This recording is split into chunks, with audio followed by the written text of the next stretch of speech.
Hey everyone, Scott Hansen here from NFL Red Zone. I hope you're checking out 1 hour of 5 Yard Rush, one of the best podcasts on NFL football in the UK.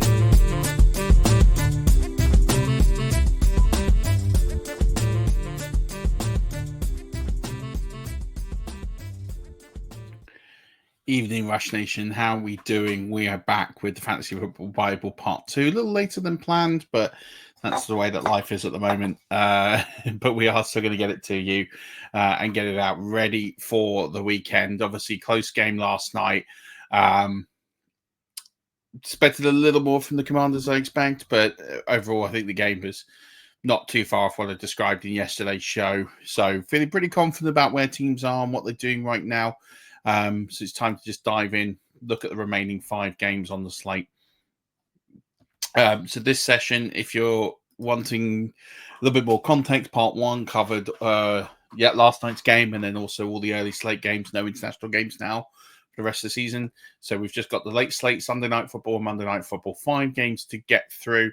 Nothing too crazy out here. So let's go on and get straight to it. You got the 49ers versus the Seahawks now in the late slate. 49ers favored by 6.5. The over-under set at 48. Feels, I don't know, like the Seahawks aren't that bad, I don't think. You'd probably say the best unit in this game is the 49ers defense. 48 feels light. I would say the side was expecting this line to be closer to 50. So I do feel like the over's in play here. I'm not sure that I back Seattle to lose 6.5. San Francisco last week, I don't think were particularly great against the Buccaneers. Buccaneers were very unlucky to lose that on a game-winning field goal on the last play of the game. And I think that the San Francisco 49ers offense is getting a lot more credit for McCaffrey being back in the lineup. But they still got a lot of players who are questionable. Kittle's questionable.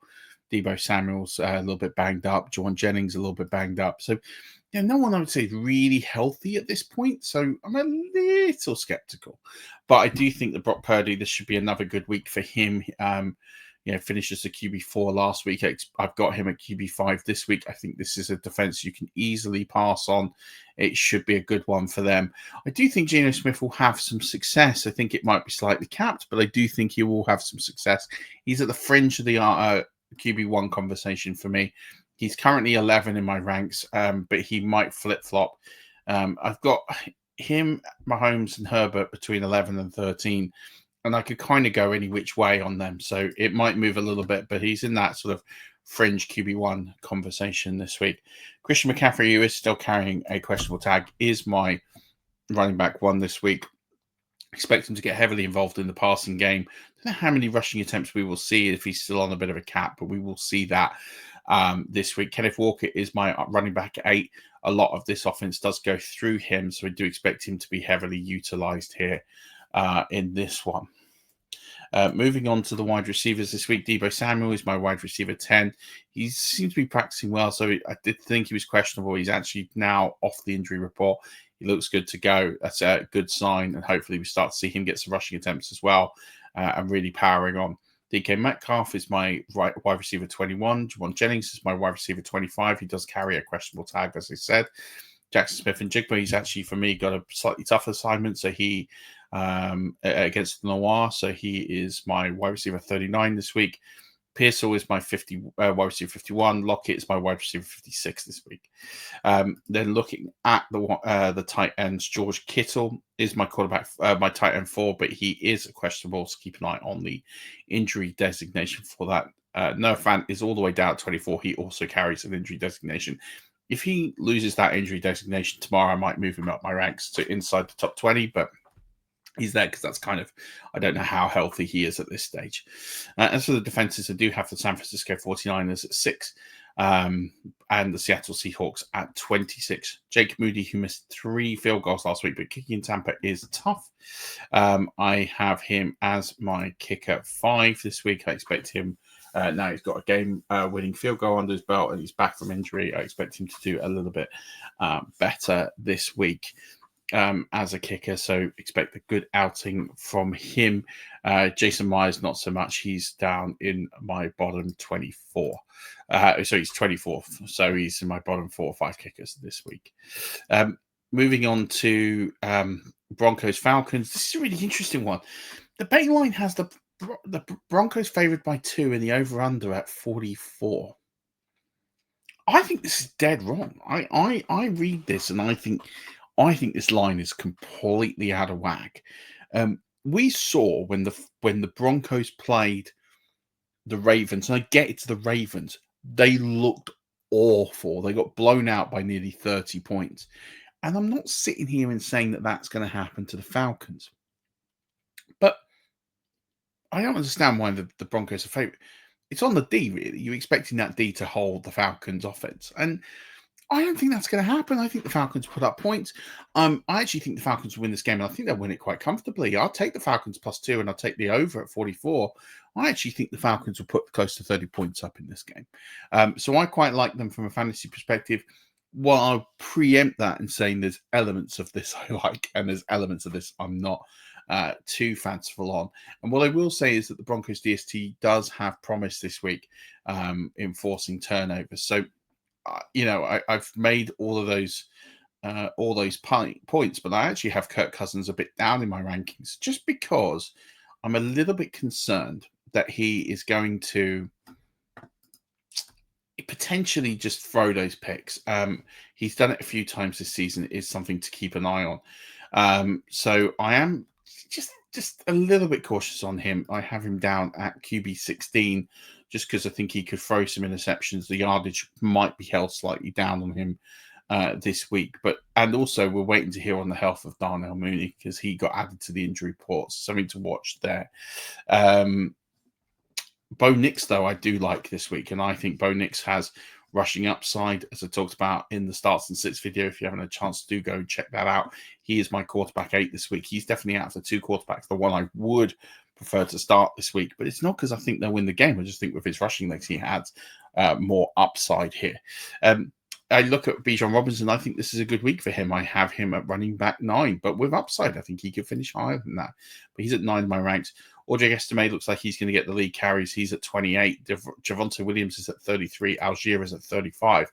Again, that is going towards that narrative of I don't think that I think the Falcons are going to get involved. Like Algier, I think is going to get quite a few carries. He might move up above Javonte Williams in my rankings. That's why he is as high as he is in my ranks. I think he has got running back 3 upside because I think he'll get carries because they'll be comfortable in the fourth quarter. Darnell Mooney's injury is one to watch. He's at 14 currently, but added to the injury report, it is one to watch. Courtland Sutton, this is a great matchup for him. He's at 16. Drake London is at 20. Just get a little bit tougher coverage this week. So one to keep an eye on. Devon Vele, he's at 42. He is flex worthy. And Ray McCown is one to watch. He's at 61 currently. But if he does get more touches and targets as a result of the injury to Darnell Mooney, he will fast shoot up my board. What I will say, this is not a week to get too cute with Kyle Pitts. He's at 14 this week. So start a worthy appeal, but not one I'm really desperate for. I don't think he's going to do much this week. You don't need to worry about Will Lutz. He's well off the scene here on my rankings. To not one I'm too interested in getting involved with. In fact, I think Lucas Kroll is my highest available tight end now because he's been pretty much usurped. He's at 32. Moving on to the DSTs, and I have the Denver Broncos at 9 because I do think they will get some points and they will get the turnovers here, but the Falcons at 18 because I think they'll probably get a few back, but probably not quite as much. And I think that the Falcons will actually concede a good amount of yards this week. Young Hoku, tough to kick in Denver. He's at 11. He could miss a few. He has missed a few in games this season. Will Lutz is at 10. He's more used to the conditions and expect him to outkick Koo this week. Right, moving on to the Bills versus Chiefs, last of the late game window. Bills are currently favored by 2. The over-under is 46. I think the over gets hit here. I think that both teams are more than capable of scoring 23 points in this one.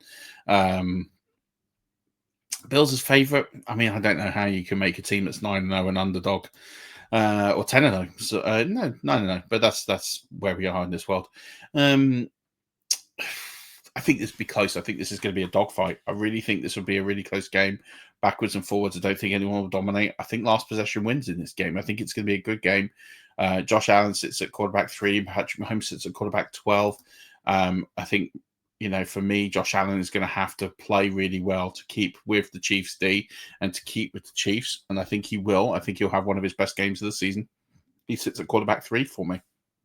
Mahomes isn't pulling up trees, has got better in recent weeks. But having said that, this is going to be an interesting one to see how it pans out. No Jose Pacheco this week, so Kareem Hunt is going to get another bulk of the carries. He is my running back 12. You can run on these Buffalo Bills. James Cook, it's hard to run on KC. He is my running back 23 this week. Ray Davis is not one to consider this week. Don't get too cute and start him. He's near running back 50. Moving on to the wide receivers in this one. Khalil Shakir is my leading receiver. I think he's going to get a lot of work this week. I actually really think he's going to get a lot of upside. He's at 13 for me this week. DeAndre Hopkins is going to get a bit more difficult coverage this week. He's at 30. Curtis Samuel is at 36. Mac Hollins is at 53. Xavier Worthy, 59. Don't think this is the week for him. What it all transpires to is the kickers. No Dalton Kincaid. He is out this week. He will not be playing, so he is out.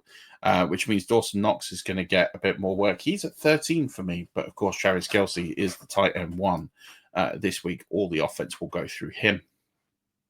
And Kareem Hunt, very narrow tree for KC. And then we look at the defenses here. I have the Kansas City Chiefs at 16, the Buffalo Bills at 13. I wouldn't start either of them. If I had to pick one, it would obviously be the Bills.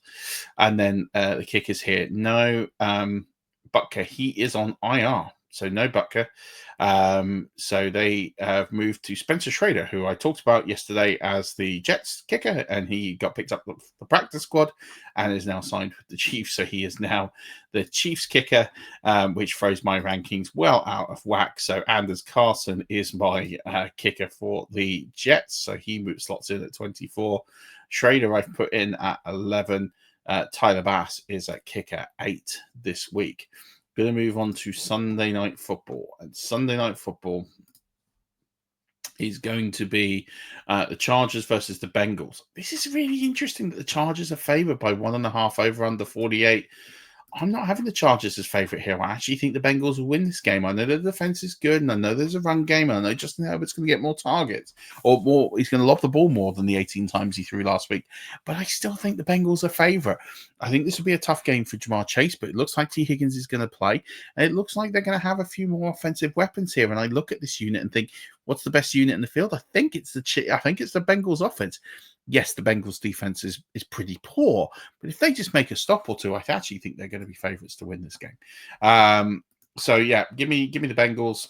48 is a good line. Hard to argue with that. I think I'd have the Bengals as marginal favorites, and that does reflect a little bit of my rankings here. Joe Burrow is my quarterback 6.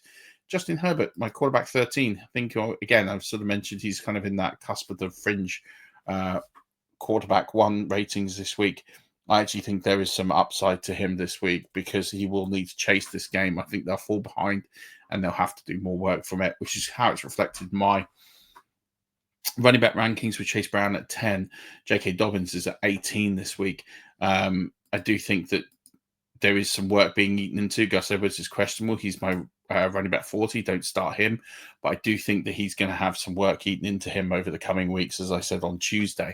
What I will say is that I do think, as I say, the Bengals will have the lead in this game and they'll sort of lead out the way. Jamar Chase has got a difficult assignment this week, so he's my wide receiver 15. Quentin Johnston, my wide receiver 26. Ladd McConkey is my wide receiver 37. He's got a really tough assignment against Mike Hilton this week. I don't like that one bit. Josh Palmer is at 54.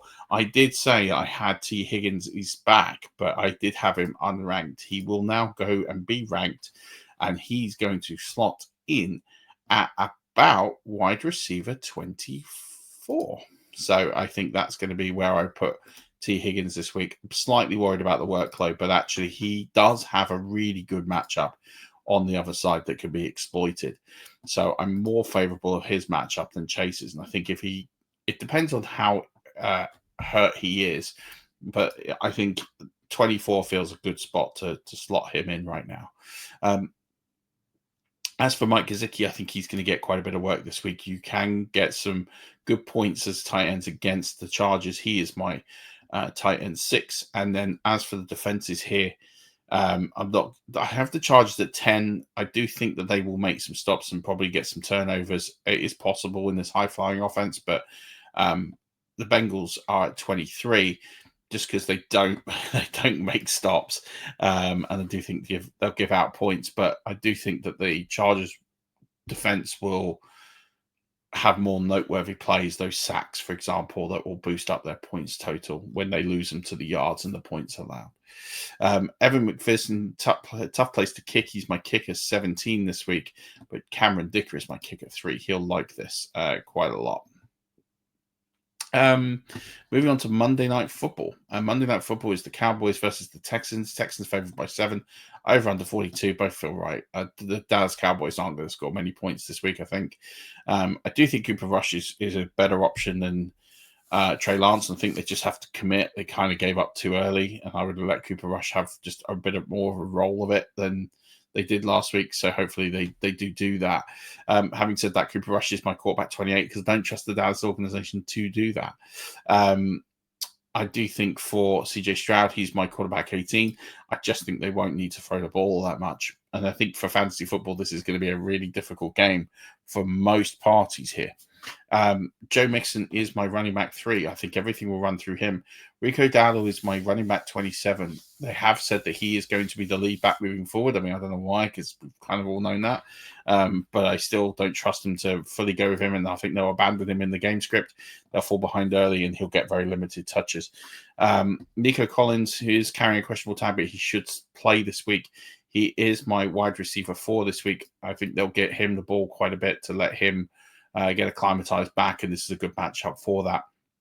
CD Lamb, wide receiver 12, I think he'll get targets. How effective he'll be, we'll see. Tank Dell's all the way down at 25. He'll see a dip this week. They're the only 3 wide receivers you need to worry about in this one. And then looking at the tight ends here, I think for me, this is a tough assignment all round. Houston, very good. They'll stop Jake Ferguson, who is also questionable. He's at 17. Dalton Schultz at 20. This is a nasty matchup for him. So I'm staying well clear of the tight ends. In this one, I have the Houston Texans as my DST3. There's definitely points for them on board here. You don't need to worry about Dallas.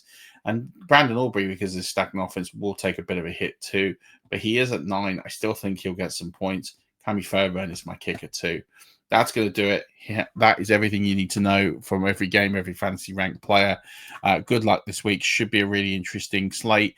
And we're going to get straight into week 12, 3 weeks to go as of Monday or Tuesday when it comes to the fantasy playoffs. So it should be a really exciting time.